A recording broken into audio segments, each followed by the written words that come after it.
diprogram oleh General Conference. Dan tentunya ini serempak dilaksanakan di seluruh dunia. Oke, izinkan saya untuk share screen.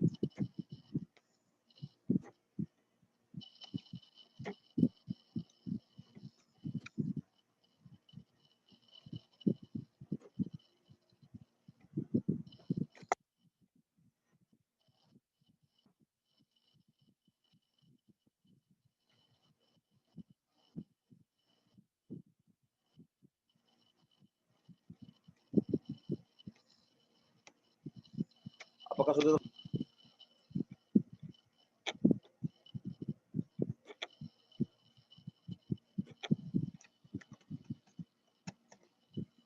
Sorry.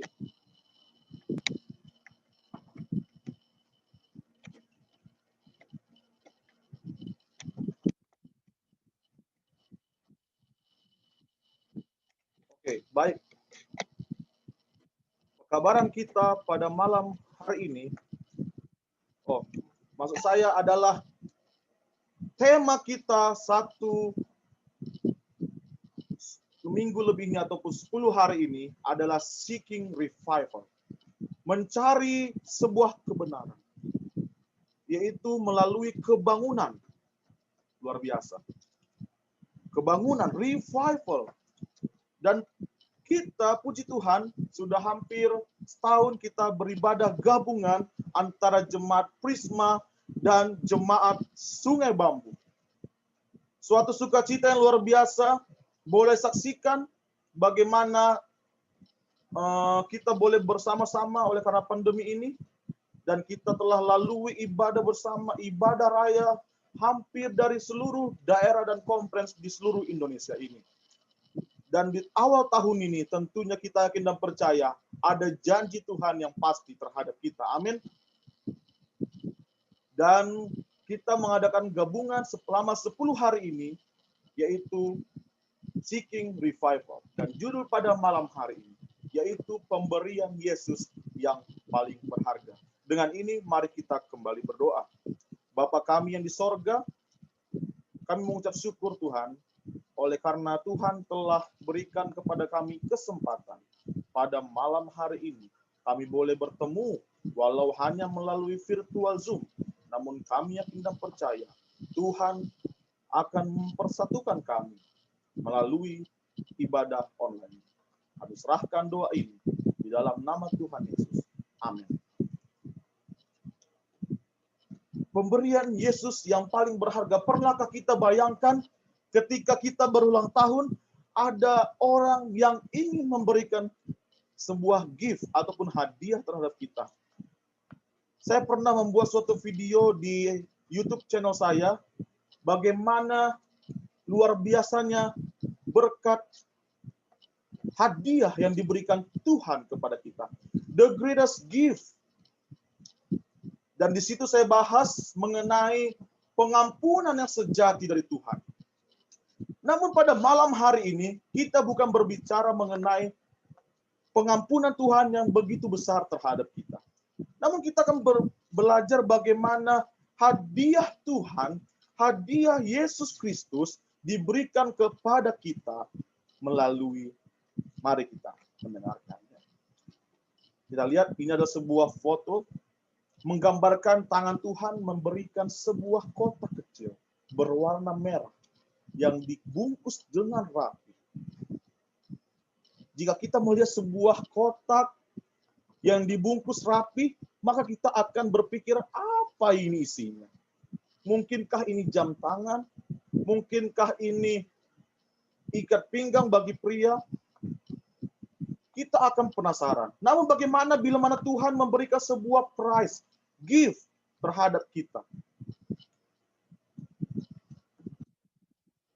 Mari kita lihat. Hadiah apa Bapak dan Ibu saudara-saudaraku sekalian? Tentunya keselamatan.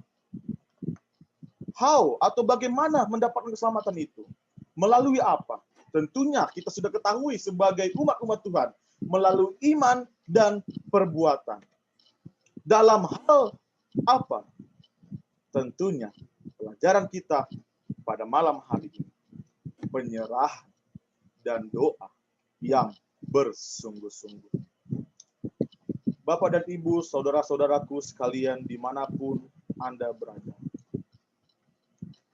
perlu adanya me time dengan Tuhan. Bukan hanya me time bersama diri kita sendiri, kita merenung, kita berpikir bagaimana pergumulan hidup kita. Mungkin kita terdampak oleh karena pandemi ini. Di antara kita mungkin ada yang menghadapi pergumulan yang begitu berat. Bagaimana kita boleh memenangkan akan pekerjaan kita yang belum tercapai di tahun 2020. Dan bahkan itu berlanjut di tahun 2021. Oh Tuhan, bagaimana caranya? Ingat, doa mengubah segala sesuatu. Ini ada sebuah lagu di sini. Saya pernah dengar, doa orang benar bila didoakan dengan yakin besar kuasanya. Dan lirik itu sangat jelas. Doa mengubah segala sesuatu, Bapak dan Ibu, saudara-saudaraku sekalian. Saat keadaan sekelilingku ada di luar kemampuanku, ku menutup mata mencarimu. Sebab doa mengubah segala sesuatu. Kemudian doa itu juga memperlengkapi the armor of God. Put on the full armor of God so that you can take your stand against the devil's sins. Ephesians 6 chapter 11. Bagaimana doa memperlengkapi kita untuk memperlengkapi kita dalam melakukan perbuatan di dalam iman kita. Kalau kita baca buku panduan 10 hari berdoa ini, ada kisah mengenai Yesus Kristus ketika di buku Lukas. Kita bisa baca itu. Namun saya ingin mengambil perenungan fokus pada doa. Selanjutnya, Bapak dan Ibu, saudara-saudaraku sekalian. Doa itu menguatkan. Yang tadinya lemah bisa dikuatkan melalui doa. Yang tadinya belum berpengharapan, bila mana didoakan oleh seseorang yang lain, maka ia akan dikuatkan. Hidup menjadi tak berarti saat kehidupan rohani kita mengalami kematian. Lihat, bila mana kita mengalami kematian, bukan mati secara meninggal maksud saya dalam tanda kutip, namun bila mana rohani kita itu down. Jadi bagaimanapun problem dalam kehidupan kita, bagaimanapun pergumulan dalam hidup kita, kita harus tetap menghidupkan kerohanian kita. 1 Tesalonika 5 ayat 17. Tetaplah berdoa. Ayat ini tentunya sangat sering kita baca, bahkan di luar kepala kita. Tetaplah berdoa. Namun apakah kita tetap di dalam doa kita? Ataukah kita hanya berdoa ketika kita ingin makan pagi, makan siang, makan sore? Atau bahkan ketika kita ingin berangkat kerja, pulang kerja? Atau adakah hubungan kita lebih daripada itu? Mari kita renungkan, saudara-saudaraku sekalian. Matius 5 ayat 44. Tetapi aku berkata kepadamu, kasihilah musuhmu, dan berdoalah bagi mereka yang menganiaya kamu. Ketika engkau merasakan penganiayaan yang begitu berat, ketika Tuhan terlihat di matamu seakan-akan meninggalkan engkau, ingat saudara-saudaraku sekalian, Bapak dan Ibu, Tuhan tidak pernah meninggalkan kita. Ia selalu mengiringi kita. Ia mengizinkan kita menjalani pencobaan itu. Ingat, berdoalah bagi mereka yang menganiaya. Selanjutnya, pada malam hari ini saya mengutip ayat demi ayat. Kita akan kupas singkat pada malam hari ini. Dalam Matius 6 ayat 5. Dan apabila kamu berdoa, janganlah berdoa seperti orang munafik. Mereka suka mengucapkan doanya dengan berdiri dalam rumah-rumah ibadat dan pada tikungan-tikungan jalan raya, supaya mereka dilihat orang. Aku berkata kepadamu, sesungguhnya mereka sudah mendapat upah. Ingat, ketika engkau ingin berdoa, masuklah ke kamarmu, tutuplah pintu, bertelutlah, berhubunganlah kepada Tuhan. Matius 6 ayat 6. Tetapi jika engkau berdoa, masuklah ke dalam kamarmu, tutuplah pintumu, dan berdoalah kepada Bapamu yang ada di tempat tersembunyi. Maka Bapamu yang melihat yang tersembunyi akan membalasnya kepadamu. Luar biasa janji Tuhan di dalam Matius 6 ayat 6 ini. Bahwa ketika kita ada sebuah niat, ketika kita ada sebuah gerakan dalam tubuh kita. Saya membaca pendahuluan dalam buku 10 hari berdoa ini. Kita dianjurkan untuk mengikuti puasa Daniel. Selama 10 hari ia berdoa, ia berpuasa, berserah terhadap Tuhan. Bagaimana ia menghadapi awal tahun yang ia tidak tahu apa akan yang terjadi di depan. Bapak dan Ibu, saudara-saudaraku sekalian.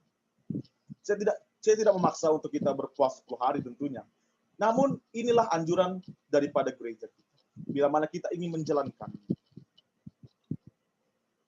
Itulah bagaimana besarnya kuasa doa. Dalam Matius 6 ayat 7, lagi pula dalam doamu itu, janganlah kamu bertele-tele seperti kebiasaan orang yang tidak mengenal Allah. Mereka menyangka bahwa karena banyaknya kata-kata doanya akan dikabulkan. Ingat, Tuhan itu Maha tahu. Jadi tidak perlu kita membuat kata-kata yang sangat indah. Cukup to the point. Ini arti daripada ayat. Matius 21 ayat 22. Dan apa saja yang kamu minta dalam doa dengan penuh kepercayaan, kamu akan menerimanya. Ingat, doa itu bila mana kita minta dengan penuh kepercayaan, maka Tuhan akan memberikan dan kita tentunya akan menerimanya. Matius 14 ayat 23, dan setelah orang banyak itu disuruhnya pulang, Yesus naik ke atas bukit untuk berdoa seorang diri. Ketika hari sudah malam, ia sendirian di situ. Bapak dan Ibu, saudara-saudaraku sekalian, Yesus sendiri mengambil waktu me time-nya bersama dengan Tuhan. Bersama dengan Bapanya di sorga. Ia naik ke atas bukit untuk berdoa seorang diri. Kita ketahui ketika sebelum Yesus ditangkap oleh tentara Romawi, yang kita ketahui ceritanya Yudas menjualnya. Kita lihat di taman itu, ia berdoa dengan sungguh-sungguh. Bahkan sampai berkeringat darah. Seorang Yesus, 100% Allah, 100% manusia. Ia berdoa sungguh-sungguh. Lalu bagaimana dengan kita? Sungguh sangat luar biasa. Matius 26 ayat 40. Setelah itu, ia kembali kepada murid-muridnya itu dan mendapati mereka sedang tidur. Dan ia berkata kepada Petrus, tidakkah kamu sanggup berjaga-jaga 1 jam dengan aku? Inilah yang sering menjadi alasan terhadap umat-umat Tuhan. Oh pendeta, kami sibuk. Rumah kami contoh ya, di Bekasi. Kantor Jakarta Pusat, kami harus berangkat jam 5 pagi untuk sampai di kantor dengan tepat. Kami tidak sempat renungan pagi beserta anak-anak. Ini alasan kita. Lalu malam, kami pulang terlalu malam sehingga kami tidak sempat bertemu anak-anak dan kami tidur saja. Mari kita pikirkan. Mari kita review kehidupan kita. Di awal tahun ini, kita buat gebrakan. Bahasa gaulnya resolusi 2021. 1 jam bersama Yesus. Amin. Amin. Selanjutnya, dalam Matius 26 ayat 41. Berjaga-jagalah dan berdoalah supaya kamu jangan jatuh ke dalam pencobaan. Roh memang penurut, tetapi daging lemah. Saya pikir tidak perlu saya jelaskan ayat ini. Kita tentunya sudah mengetahui bagaimana diri kita di dalam menghadapi pencobaan. Lukas 6 ayatnya yang ke-28. Mintalah berkat bagi orang yang mengutuk kamu, berdoalah bagi orang yang mencaci kamu. Ini yang berat. Saya sendiri tidak pernah untuk berdoa seperti ini. Saya ingin mencoba untuk berdoa seperti ini. Saudara-saudaraku, Bapak dan Ibu, mungkin di antara kita banyak senior di sini, ada Sermorin Karundeng, ada Bapak JPR, bahkan di antara kita banyak senior-senior dari Sungai Bambu, Bapak Charles Katiandago, dan yang lain. Mereka sudah banyak makan garam mengenai hal-hal seperti ini. Saya yakin dan percaya mereka telah melakukan. Bagi kita orang-orang muda, mari kita ikuti apa yang telah dilakukan pendahulu kita.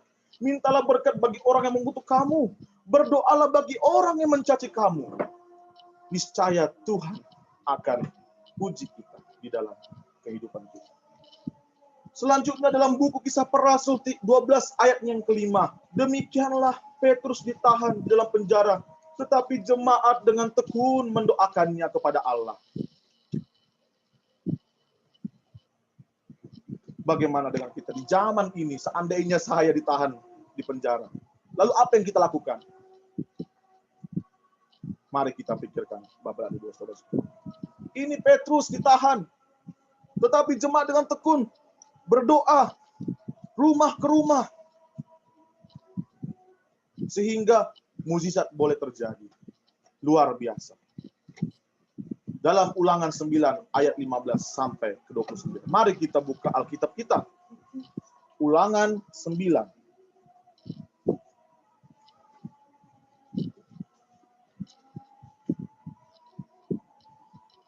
Ulangan 9 ayatnya yang ke-15 sampai 29. Ulangan 9 ayat 15 sampai ke 29. Ayat 15. Setelah itu berpalinglah aku lalu turun dari gunung yang sedang menyala itu dengan kedua loh perjanjian di kedua tanganku. Lalu ayat 16, lalu aku menyaksikan bahwa sesungguhnya kamu telah berbuat dosa terhadap Tuhan Allahmu. Kamu telah membuat suatu anak lembu tuangan. Kamu telah segera menyimpang dari jalan yang diperintahkan Tuhan kepadamu. 17, maka kupeganglah kuat-kuat kedua loh itu. Kulemparkan dari kedua tanganku. Kupecahkan di depan matamu. Selanjutnya, 18, sesudah itu aku sujud di hadapan Tuhan. 40 hari, 40 malam lamanya. Seperti yang pertama kali, roti tidak kumakan dan air tidak kuminum. Karena segala dosa yang telah kamu perbuat, yakni kamu melakukan apa yang jahat di mata Tuhan, sehingga kamu menimbulkan sakit hatinya. Sebab aku gentar karena murka dan kepanasan amarah yang ditimpakan Tuhan kepadamu, sampai ia mau memusnahkan kamu. Tetapi sekali ini pun Tuhan mendengarkan aku. Juga kepada Harun begitu murka, hingga ia membinasakannya. Maka pada waktu itu aku berdoa untuk Harun juga. Tetapi hasil perbuatanmu yang berdosa, yakni anak lembu itu, kuambil, kubakar, kuhancurkan, dan kugiling baik-baik sampai halus, menjadi abu. Lalu abunya kulemparkan ke dalam sungai yang mengalir turun dari gunung. Juga di Tabera, di Masa, dan di Kibrot Tawa'a, kamu selalu membuat Tuhan gusar. Dan ketika Tuhan menyuruh kamu pergi dari Kades Barnea dengan berfirman, majulah dan duduklah negeri yang kuberikan kepadamu itu, maka kamu menentang titah Tuhan Allahmu. Kamu tidak percaya kepadanya dan tidak mendengarkan suaranya. Bahkan kamu menentang Tuhan sejak aku mengenal kamu. Selanjutnya dari ayat 25-29. Maka aku sujud di hadapan Tuhan. Ini dia.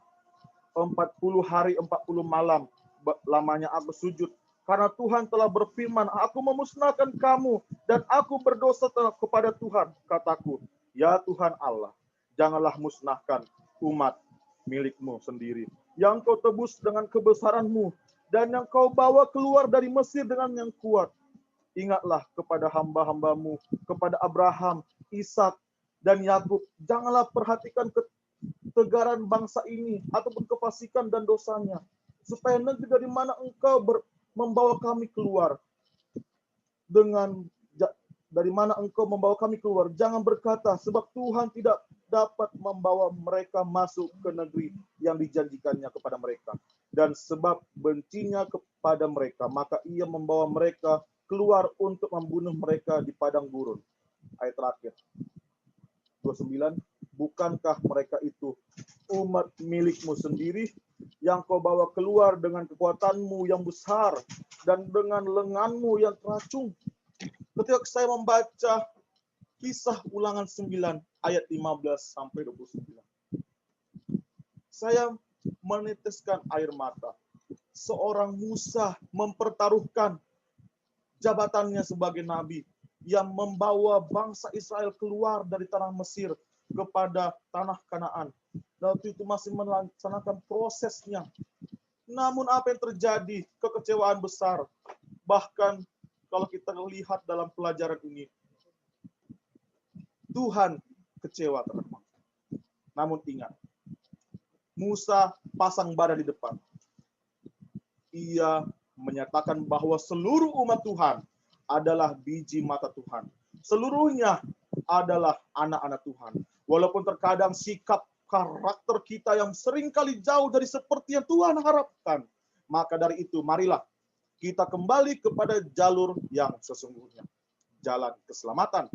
Oleh karena itu, selamat hanya karena kasih karunia dan anugerah dari Yesus Kristus Tuhan kita. Melalui anaknya, Yesus Kristus. Signs of the Time, 21 November 1895 mengatakan, setiap pagi dia berkomunikasi dengan Bapaknya di sorga. Setiap hari menerima baptisan Roh Kudus yang baru darinya. Ini yang saya tanya terhadap kita sebagai umat-umat Tuhan. Boleh kita merasakan baptisan secara air? Apakah kita merasakan baptisan Roh Kudus? Boleh kita bertanya pada diri. Kebahagiaan sejati, halaman 15. Doa bukanlah membawa Allah turun terhadap kita, melainkan membawa kita kepadanya. Sangat jelas pandangan daripada Nyonya White. Dengan ini, semoga Tuhan Yesus memberkati kita sekalian. God is good all the time, and all the time God is good. Tuhan memberkati kita. Amin.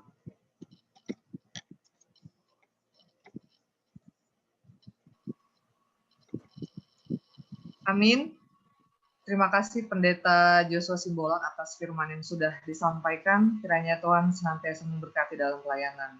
Untuk selanjutnya,